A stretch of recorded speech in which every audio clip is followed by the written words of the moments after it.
As we grow older, we often lose the extreme ends of our hearing spectrum. So, how many of the following sounds can you hear? How old are your ears? Okay, if you can hear 8,000 hertz, you're both alive and not hearing impaired. But let's keep raising the frequency.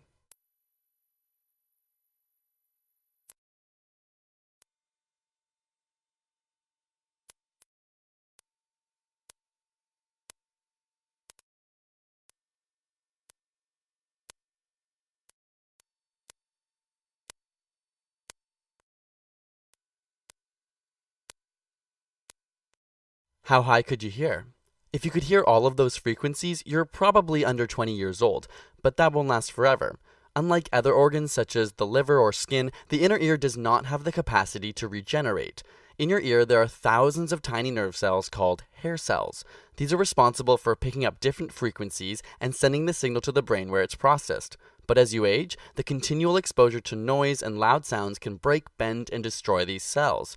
So why do the high frequencies go first?